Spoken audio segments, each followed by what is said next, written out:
Hey everybody, welcome to the intro for the ball bounce assignment. This is going to kind of cover just the looping ball bounce. Your goal is something that looks like this. Looks pretty cool. You can scrub through it slower. The ball kind of stretches and then hits the ground and bounces back up. It should be loopable, so the 20 and first and last frame are the same. So this is kind of what I'm looking for the first part of looping ball bounce. I'm going to post this video soon.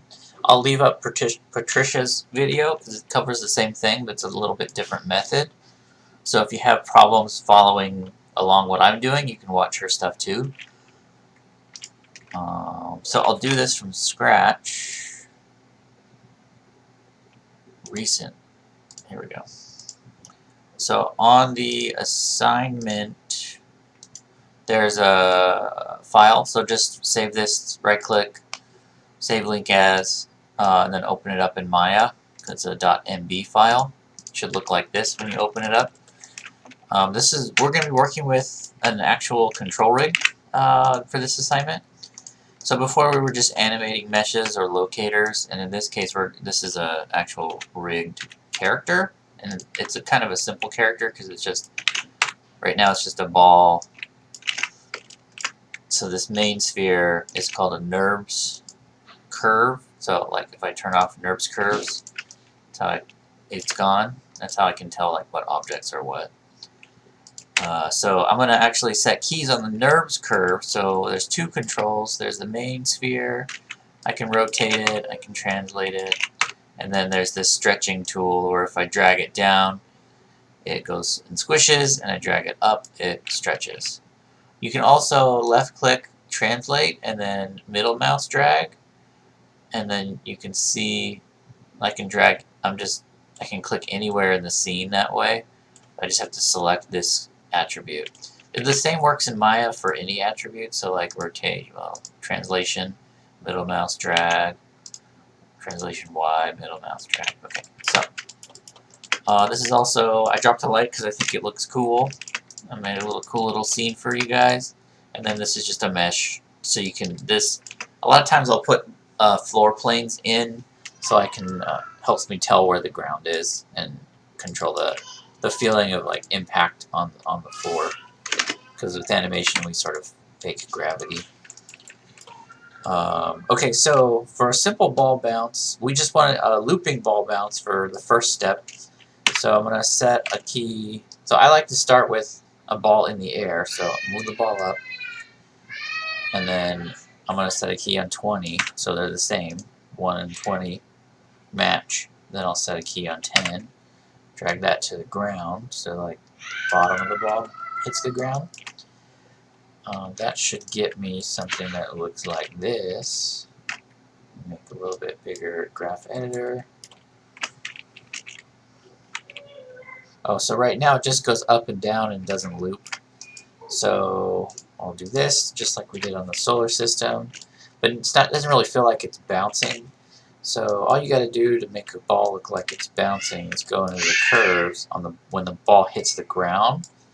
We're gonna split the tangent. That's what this guy does, break tangents, and then I'll make a little selection box to grab the edge, and then middle mouse to move the curve up like this. I think you can just left click and select the curve, but it's a lot harder to grab in my opinion, so I always just box select. So box select, middle mouse drag the other side. So we get like this V shape, and you can see it's like a V shape that continues on forever in both directions. So now when I hit play, that's more or less the basics kind of a looping ball bounce. And I'll go out to 100, and so 100 is a multiple of 20, so it'll look like it loops forever. No, it doesn't. Something's wrong on the timing there. I think I might need to put this at 0. That's probably it. try again. There we go. I think that's it. Yeah, see, it was just missing that one frame, so it was every time it looped, it was off by one more frame. Okay, so that's for starters. That's good. We also want to do some squash and stretch using this other tool. So I'll do set a key at 0 and 10 and 20. And so the way squashing works, especially for creating the illusion of motion, we at the fastest point the ball is falling is where the ball is the most stretched.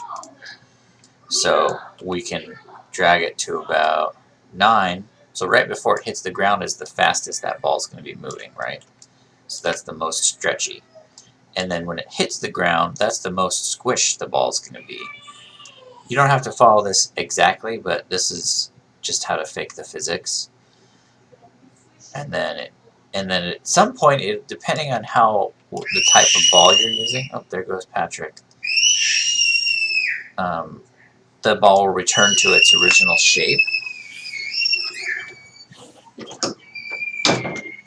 So you can try and eyeball it, and just drag this back up to where it looks like a sphere again.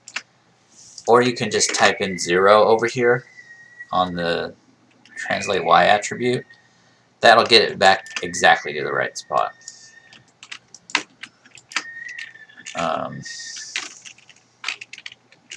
So it doesn't feel like I can see the stretch. The stretch does not.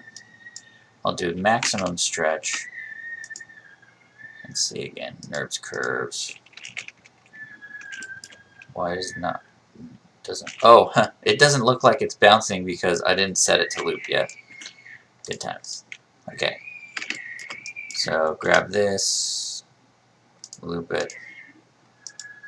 Let's try again. Alright, that's what I expected to see. So it doesn't feel quite right. It's almost like it's stretching too early, and it's also sitting up in the air and not falling down fast enough. So what I'm going to do, and it's kind of an opinion-based situation right now, is adjust this curve so that way it doesn't stretch quick. It doesn't start to stretch as quickly just because it's also accelerating through time.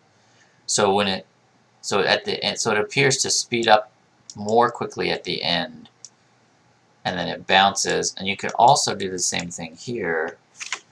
Is you can make it return to its form quicker, and in this case, if you pass the target, it'll overshoot, so it'll go down and squish, and then overshoot, and then go back to normal. What does that look like? I don't like that.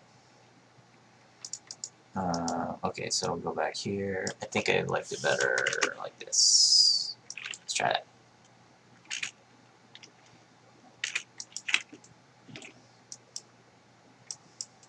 We're still looping. We are. Okay. So you can play with it from there.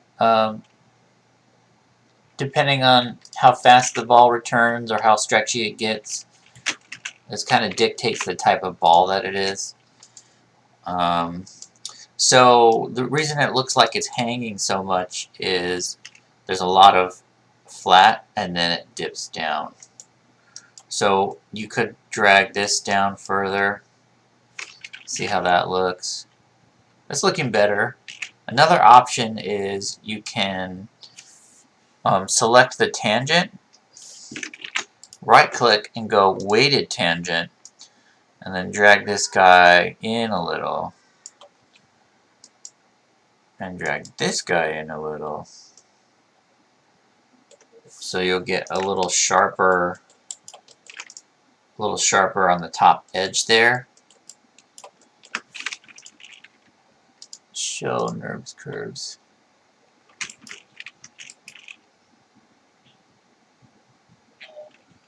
Cool. So you can play with it from there.